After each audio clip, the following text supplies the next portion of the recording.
Royal cues group में स्वागत है। और हम लोग जो लूसेंट से बायोलॉजी पढ़ रहे हैं उसका आज नेक्स्ट टॉपिक है पादप ऊतक। ठीक, चलिए पादप ऊतक पढ़ा जाए। पादप ऊतक का वर्गीकरण कितने भाग में किया गया है? पादप ऊतक का वर्गीकरण 2 भाग में किया गया है। कौन कौन? अस्थाई एवं अस्थाई। अस्थाई को विभिज ऊतक के नाम से भी जानते हैं।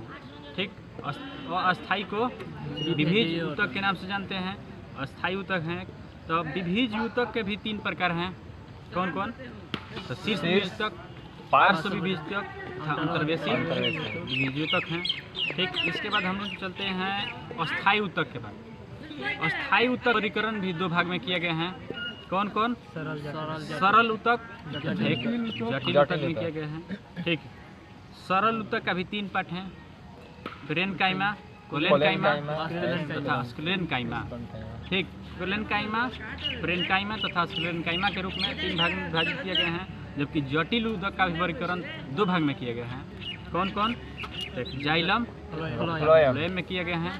ठीक, इसके बाद जाइलम का भी वर्गीकरण 3 भाग में किया गया है, ट्रेकिड, जाइलम फाइनर्स के रूप में तथा नलिका के रूप में। यानी कि 3 भाग में जाइलम का भी वर्गीकरण किया गया है।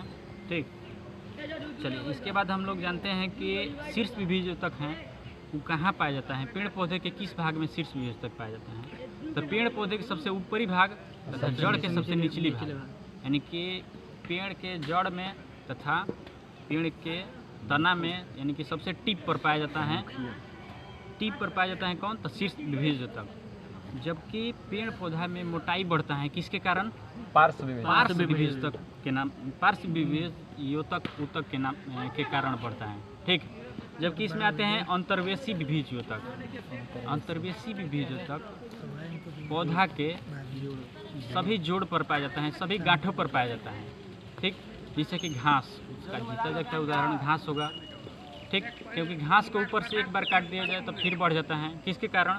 तो उसमें उपस्थित अंतर्वेशी विभिज ऊतक के ही कारण बढ़ जाता है। ठीक, जबकि अस्थाई ऊतक में वैसा ऊतक जिसका विभाजन अब नहीं हो रहा है, ठीक, वो पूर्ण हो चुका है, उसे कहते हैं अस्थाई ऊतक कहा जाता है।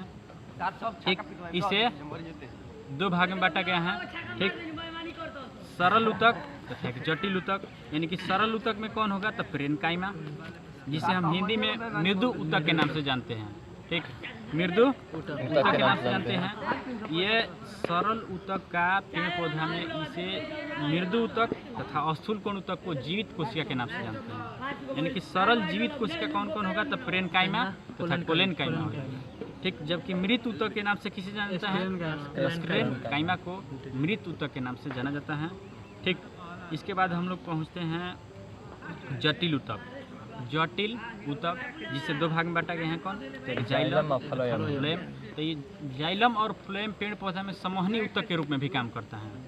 कैसे? तो जाइलम जमीन से जल ऊपर लेके जाता है, जबकि फ्लोएम का काम क्या है? तो प्रकाश संश्लेषण की क्रिया करके भोजन को चारों तरफ फैलाने का काम करता है। कौन? फ्लोएम ऊतक करता है।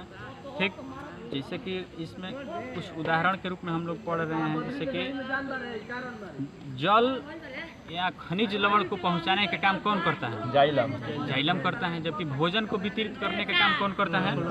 फ्लोएम करता है। चलो, इसके बाद पेड़ पौधा के आयु की गणना किसके द्वारा किया जाता है?